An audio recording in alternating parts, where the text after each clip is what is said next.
daw niya, ang bayan ng Pilar, nagpamigay, ang bayan ng Hermosa, nagpamigay, at ang bayan ng Orani, ni incoming John Arizapa. Oo, yung kahapon. Ngayon. No? Grabe, iba talagang klaseng mga leader ito. Para sa mga daycare. Kaya naniniwala akong uunlad ang bayan ng Orani. Yes. Balik Basa. tayo sa 32,000 mag-aaral na bigyan ng libreng school supply sa bayan ng Marbeles.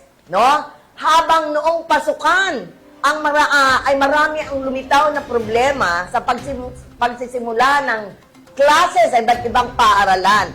Abay sa bayan ng Marbeles ay namahagi sina Mayor AJ Concepcion, Vice Mayor Lito Rubia, at mga sangguniang bayan members ng libreng school supplies sa may 32,000 mag-aaral mula sa daycare hanggang senior high school.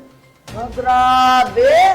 Diba, iba, ano lang, daycare lang, iba, elementary lang. Ito, mula daycare hanggang senior high. Ito talaga yung mga estudyante at Oo. magulang ngayon, ano, as compared sa panahon natin. At talaga natuwa Lalo na sila. ng panahon ni Ate Seni. Ala, isang notebook Saan lang yan, ang, saka isang pad paper lagi ang dala ko eh. Eric, yung rainbow ay black and white pa. Oo.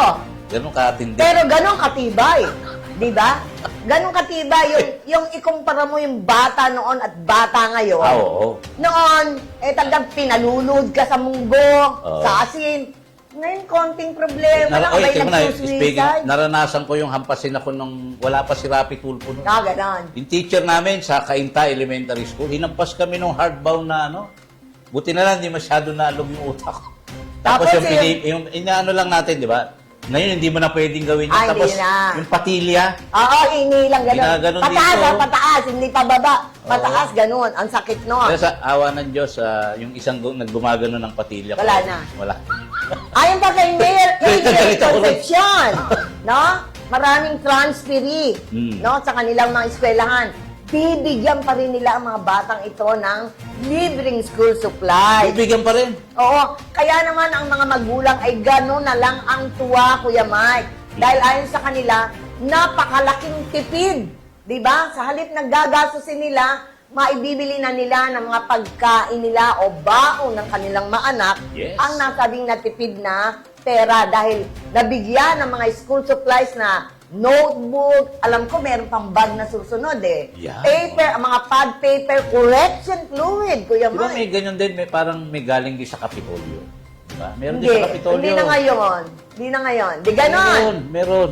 Siguro inaan na lang ni Governor yung hindi nabigyang masyado, sila na Meron pa rin magpo-provide, Kapitolyo, no? meron. Oh. Nabigyan ng mga magagandang school supplies. Nakita mo ba isang kahon yung pinapamigay? Oo. Natuwa sila doon sa aqua class, no?